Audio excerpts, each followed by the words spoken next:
Hello, everyone. This is Eden with the National Weather Service in Reno, and I have been working in Reno for the past 11 years now. I help to manage the fire weather program, and I will be co-teaching today the fire weather refresher with another one of my forecasters, and I'll let him introduce himself. All right. Good day, everybody. My name is Alex Hoon. I'm a lead forecaster here at the National Weather Service in Reno, and I've also been an incident meteorologist for the last 10 years, and I run the fire weather program here, and hope you guys enjoy our fire weather refresher. We're going to record it this year so that you guys have it so you can play it and go back and review it anytime you need to. So hope you guys enjoy. All right, I'll take it away here. And just a couple of websites to highlight at the beginning. That weather.gov/fire is going to take you to our National Weather Service fire page. And also to get to the spot request, that's going to be at weather.gov/spot. So moving on here, what are we going to talk about today? Well, first of all, what is the role of the National Weather Service? Our role is to really help people make good weather and forecast-based decisions. And that really kind of plays in nicely with the fire behavior triangle. We know that for the most part, we're pretty aware of what the fuels are going to do, or what the state of the fuels is. We know what the topography is. That's not going to be changing in any short sort of time scales. But when it comes to the weather, that is something that can change rapidly within hours, within a few minutes. So our role is to really kind of fill in that part of the fire behavior triangle so that you have the information to make very good decisions to protect your people and to protect the community. So this is just a little overview of what we are going to discuss today. We are going to look at the products and services that the National Weather Service provides to the fire partners. We are also going to be looking at the fire weather planning forecast and each of its weather elements. If you look at one thing each day, I would highly recommend this is the one product that you should be glancing at to see the trends from day to day. And as we sort of go through that fire weather planning forecast, we're going to look into the basic science of each of those weather elements and highlight why it is important as a fire partner, to be looking at the fire weather planning forecast.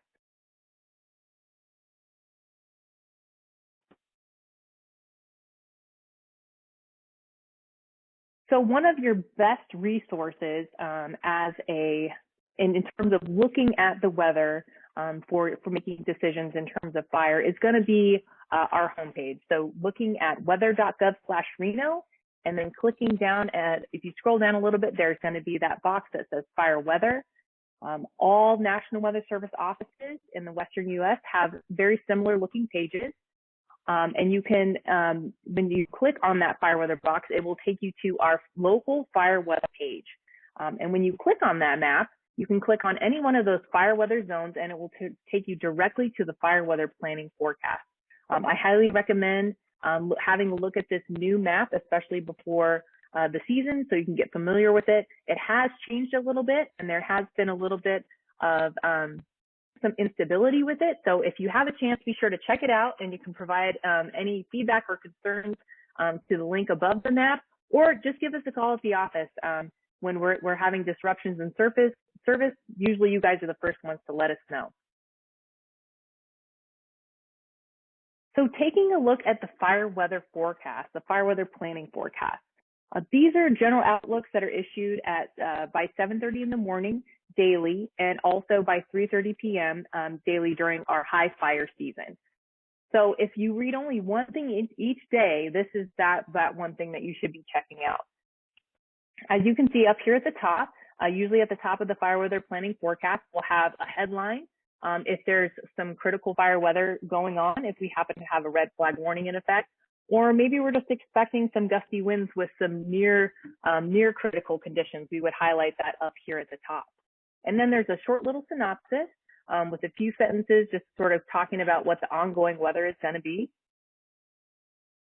Then as we dig a little bit deeper into the fire weather planning forecast, we break out into those different time frames. So the today, the tonight, the next day, And that's where we're going to really start to dig in and dissect through these different weather elements of each of those fire weather zones. And like we said, we'll come back later to this and review each of the weather elements. But not only are we digging into the today's time frame, but then we'll head into that day 3 through 5 as well to sort of look at the extended weather trends for the fire weather planning forecast. Another very useful tool that you can get from our local webpage at weather.gov/Reno, down there at the bottom, there's this little button where you can click on forecast weather tables. This is going to give you a point forecast. This is a much more specific than the fire weather planning forecast, which is a little bit more of a broad forecast over a zone area. This is going to take you down to that 2.5 kilometer resolution. So it's definitely more of a pointed specific forecast. Now, there can still be some errors due to microclimate and terrain effects and smaller scale weather that can happen. But the great thing about this is that you can click on an area and you can get a really good idea of the trend of various weather elements. So at the top, you have these check boxes where you can select what you would like to look at, whether it's the temperature, the dew point, or maybe you're just interested in the wind strictly. And it will give you a nice trend over the next 48 hours of what the winds are going to do, what that weather element that you're interested in is going to do. Is it going to get more windy? Is it going to get less hot? This is something that you can kind of glance at to get an idea of, do we have incoming weather? The one thing that we would encourage when you're looking at that is to make sure that you click on the right elevation using the map. So once you sort of dialed into where in the general area where you'd like to look, you can really drag and drop on that Google map showed all the way on the right-hand side, and you can really dial into where exactly you would like the values to be, and it'll show you where you're at in elevation, and it'll really give you that point forecast per the Latin lawn. So we highly encourage that you look at these options in terms of the daily trends for specific areas. Another great product that we produce is going to be that fire weather forecast discussion. We typically will write these up when there's significant fire weather. We'll add these this section, this fire weather forecast discussion section, to the end of our area forecast discussion that's issued every day. And I would like to encourage you all to actually check out the forecast discussion every day. There's lots of really great information in there that will highlight outside of the fire season, especially if you like to go skiing. We seem to key in on those winter storms. So when we do have significant fire weather that we are predicting, we will add this section in here to get a little bit more dialed in with those key elements, discussing the winds, discussing the humidity, thunderstorms, inversions, and it really gives you that more in-depth forecast reasoning, and we can get into that forecaster confidence or uncertainty. This will give you a little bit more breadth of what we're looking at, especially just outside of even looking at that point forecast. Numbers are great, hard numbers are awesome, but this will give you a little bit more of an idea of, how confident are we in seeing very dry values or very strong winds. So I'd highly encourage that you find that from our webpage, weather.gov/Reno, and you can click in one of those boxes down there under the forecast discussion. And a lot of times we will have a fire weather section in there that is going to be highlighting these potential significant fire weather concerns.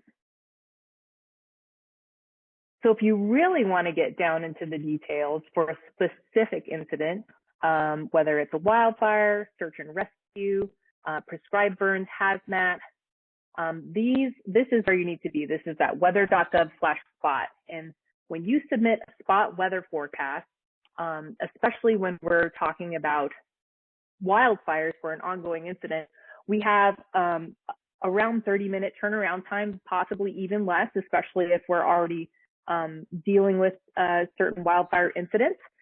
So this is your opportunity to really tell us about a scenario, highlight what the terrain is, and then we can put in those critical weather forecasts for you. What I would like to highlight is that when you do submit a spot forecast, there's a little box there called the remarks box, and that's where we would encourage that you kind of tell us what will put you in and out of prescription, what are your critical weather limits, and then we're able to give you a little bit more forecast value when it comes to what you're looking for that forecast. These prescribed spots, you could submit the day before, and that's really helpful. So say you're having a burn starting tomorrow, if you submit it tonight, then we have several rounds of forecasting shifts that can look at it and have it out by early in the morning. And as always, you have the option to call 24/7, 365 at the National Weather Service. We are always available to discuss the situation before you submit the spot or even after you submit the spot request forecast. This is something, we always encourage you to call so that we can get on the same page with what your concerns are, what your critical weather limits are, and what's going to take you in and out of prescription. So we always encourage you guys to give us a call if you need to. So spots in terms of search and rescue applications, we can really customize certain weather variables based on the scenarios. So the more we know about that situation, obviously the better for the forecast we can provide. If you're concerned about overnight low temperatures because there's a search and rescue mission going on overnight, or we recently had some requests for very specific dialed in wind forecasts because they were trying to utilize search and rescue dogs and helicopters. These are really important things for us to know, and then we know where we can dial in that forecast to give you the best possible forecast. So if it's a short duration, just give us a call for that weather spot forecast. If it's a longer duration, you can submit it through the website using the search and rescue option. We also provide those NFCRS forecasts, and those are going to be that quoted forecast for the following day at a specific location, which is going to include your temperature, wind, humidity, precipitation, your lightning activity level, and your 10-hour fuel moisture. And this is used by a lot of fire agencies to determine what the potential fire severity is going to be, which also lends to staffing and resource decisions. This is also used to compute the ERCs, the BIs, and the ICs. And this also plays into determining the Smoky Bear Fire Danger Rating. So this is something that we also issue every day at the National Weather Service.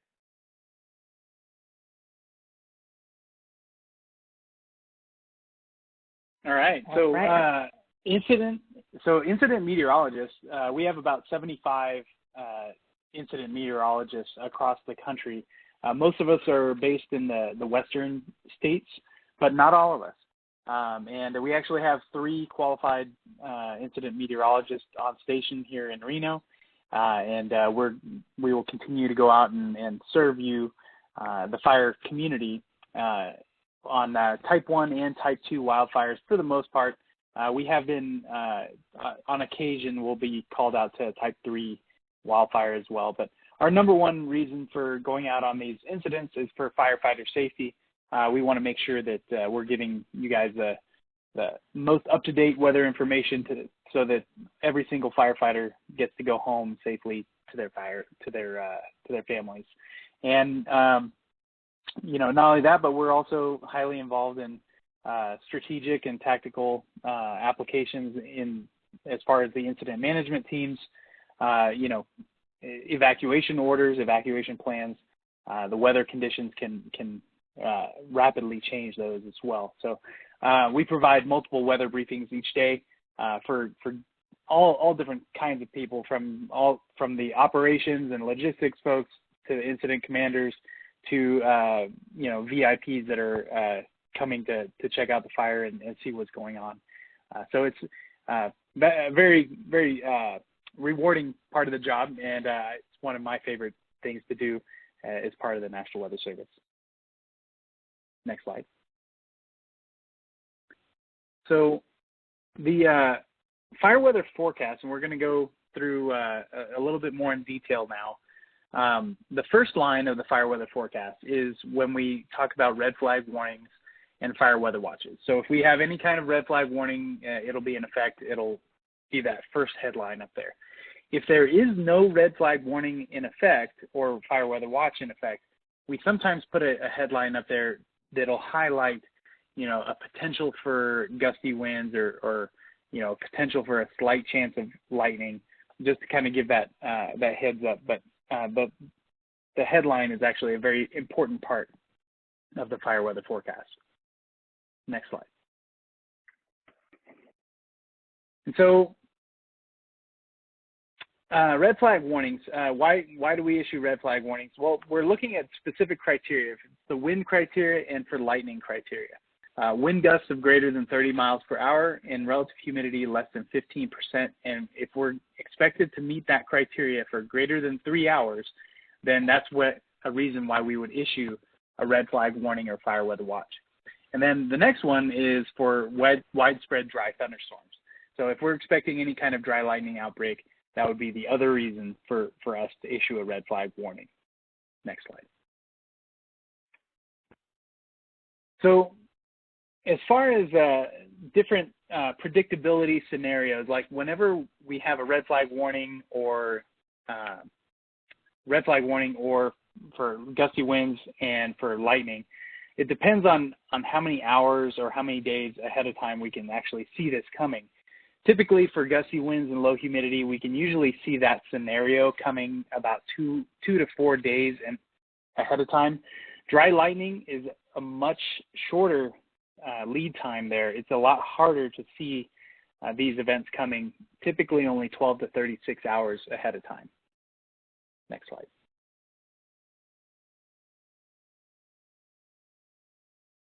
So we have a special PDS red flag warning. This is not a different product. It's still a red flag warning, but if you see this verbiage on any one of our red flag warning products where it says particularly dangerous situation, this is what we call the PDS red flag.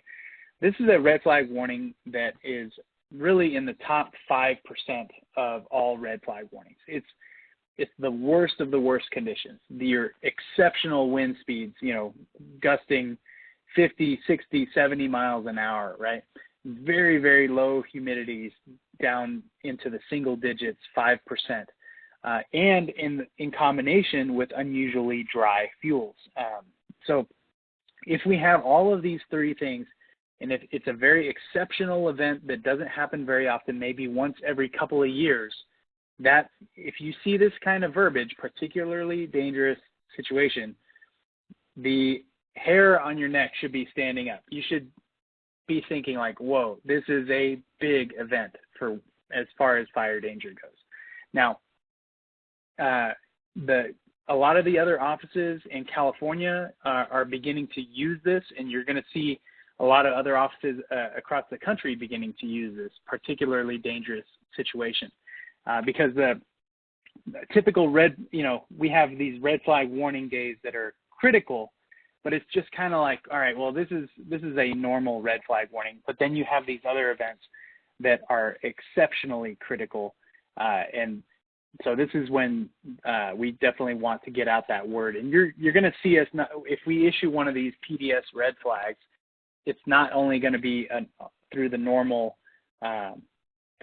means, but you're going to see it plastered all over social media. You're going to see our fire weather briefings, fire weather emails going out, really highlighting this particularly dangerous situation. Next slide.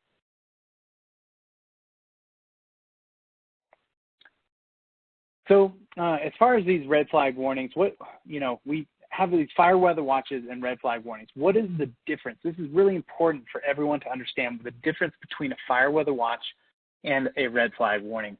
Fire weather watch is usually issued 2, 3, or 4 days ahead of time. And we have a medium confidence that the event is going to occur. We're seeing this event unfold. It's a medium confidence, and we want to give people a heads up. So that's what a fire weather watch is. The red flag warning is usually 1 or 2 days out, maybe even as far as 3 days out, depending on what our confidence is.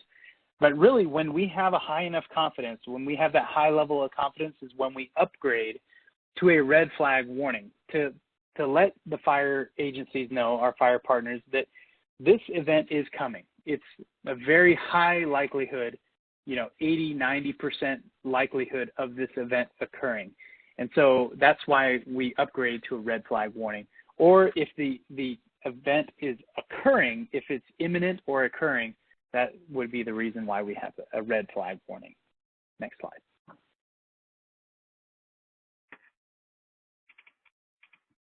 So the next thing I wanted to talk about is sky and weather. And sky and weather, like this line talks about the general character of the sky throughout the day. You know, is it mostly cloudy, or are we going to be sunny in the morning, becoming partly cloudy in the afternoon? And it describes the character of the sky, right? It's very important as far as fire behavior goes to know how much cloud cover there is, because the cloud cover has a direct effect on the amount of sunlight that is actually reaching your fine dead fuels and affecting your fine dead fuel moisture. So a cloudy day, you're going to have a bigger effect on lowering your fire behavior versus a full sun day where all of that solar energy is reaching down to the fine fuels and affecting your fire behavior. So the sky is definitely one of the first things to really pay attention to in your forecast. The next part is the weather characteristics, talking about any kind of thunderstorms, any kind of, blowing dust, anything like that. And that'll be in the sky weather portion. The next line is about temperatures, and we're talking about, we have our high temperatures for the daytime and low temperatures at night. And we typically break out the mid-slope areas. As far as our forecast area for out of the Reno office, we break out the thermal belt because it's such a different state of the temperature and humidities between the valley floor and where the mid-slope is. And a lot of times our fires are actually burning in the mid-slope. It's very, very common for our area, for our fires to not really be burning on the valley floor, but burning up on the higher elevations. So typically that thermal belt, that mid-slope, is about 500 to 1,000 feet off the valley floor. And they're often cooler during the daytime, but those conditions can be much warmer and drier at night during inversions, which we'll talk about here in a sec. Next slide. So and this goes for the humidity as well. The humidity is going to be, broken up between valleys and mid-slopes. The conditions can change throughout the day, and then especially at nighttime for those mid-slopes and thermal belts. The other thing that I wanted to touch on here is the 24-hour trend for both of the temperatures and the humidity. The 24-hour trend is actually a very important tool for you guys as firefighters, so that you can actually see, is today cooler than yesterday? Is it wetter? Is it drier than yesterday? And actually, you can use that to plan some of your activities, how you're going to fight an ongoing wildfire. Next slide.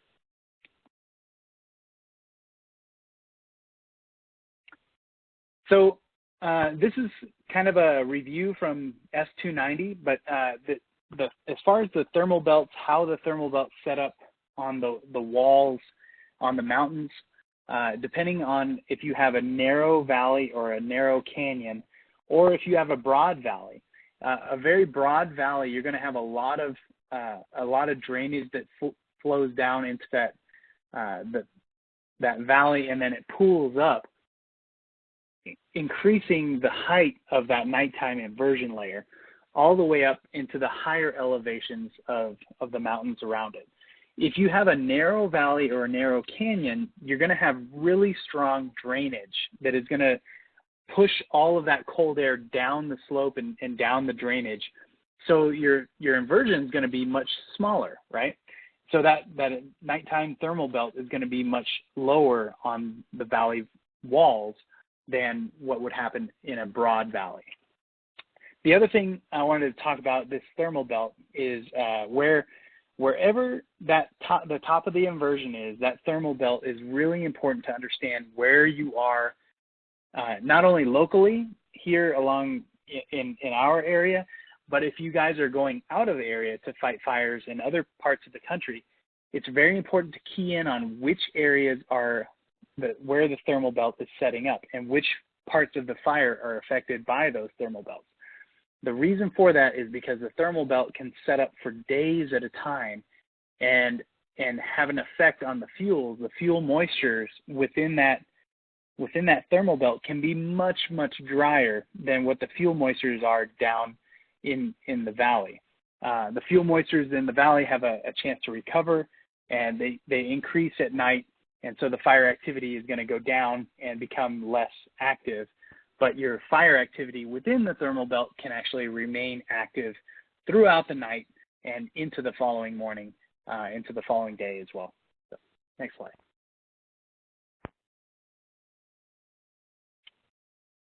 So relative humidity on the left-hand side, typically during the daytime, relative humidity is the lowest on the bottom, the lower elevations.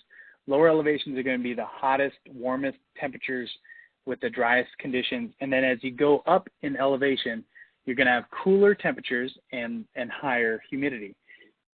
But again, I wanted to stress that nighttime inversion layer, what happens at nighttime. When the cooler air settles down into the bottom of the valley, you have the higher humidities down low in the lower elevations. And then that mid-slope is where you have the warmer temperatures and the lower RHs. Next slide.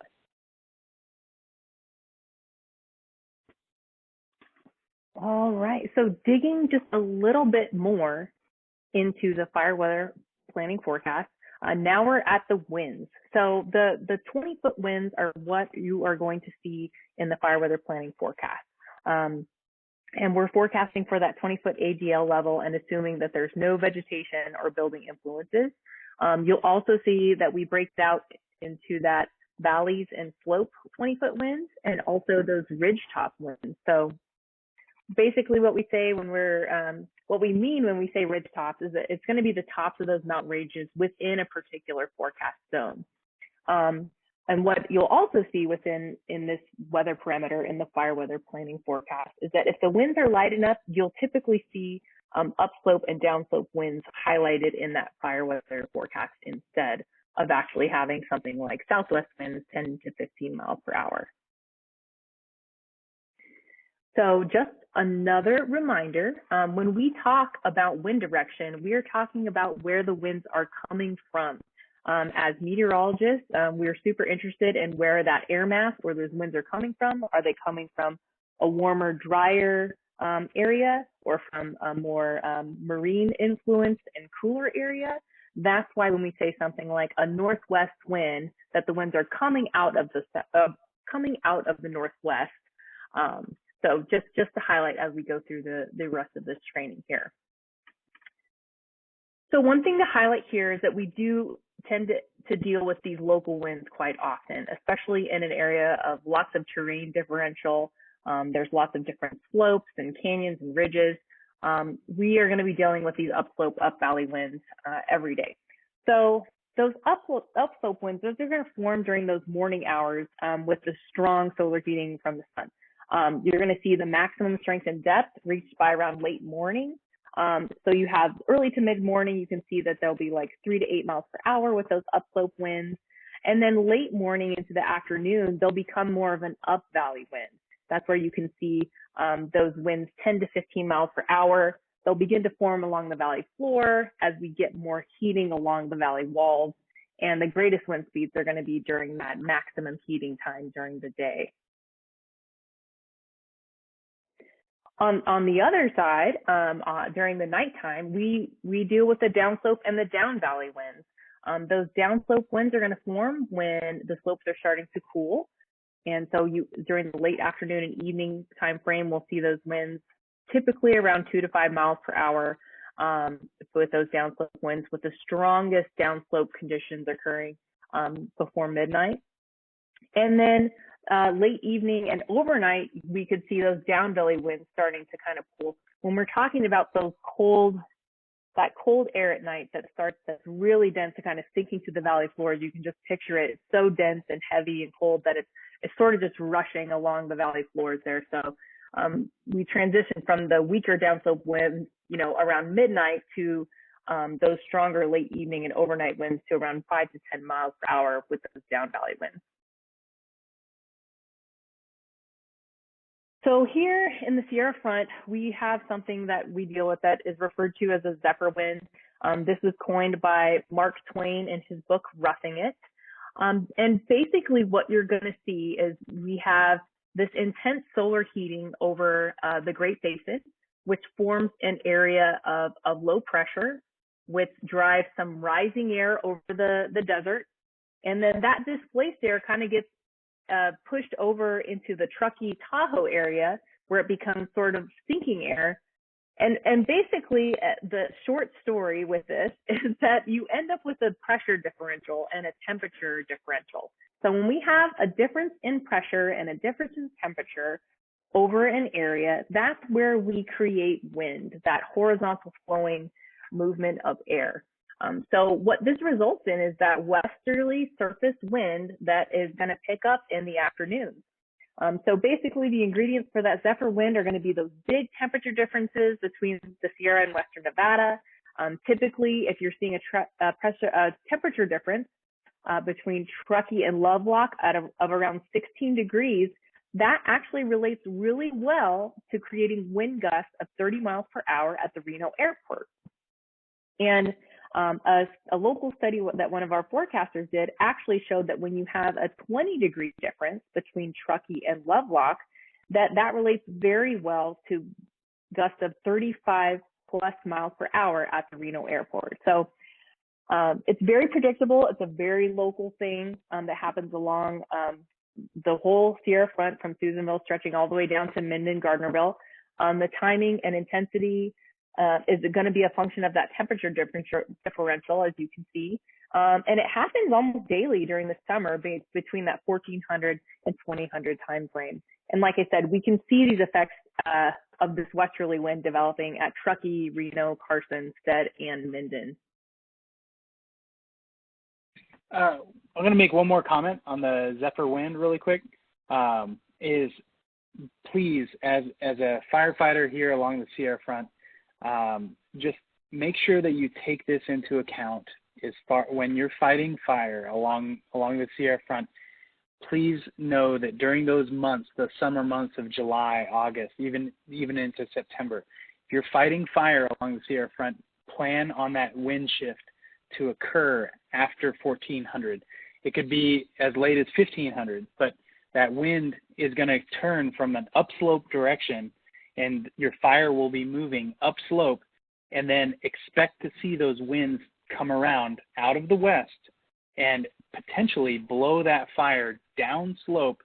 And so it's actually moving against the slope and down back into your firefighters. So like it could be, the flank of the fire or even the heel of the fire could turn into the head. So it's very, very important to remember this and stress this to your new firefighters, the new guys on your crews, to understand that this zephyr wind is a critical wind along the Sierra Front. So thank you. Absolutely. Thanks, Alex. And I think a big example of that would be what happened at the waterfall fire in the Sierra Front. So if you have time to take a look or talk to any of your fellow firefighters about what happened on that incident, that could be very informative. So that really wraps up our first portion of this fire weather refresher. Thank you for joining us, and we will talk to you in part 2.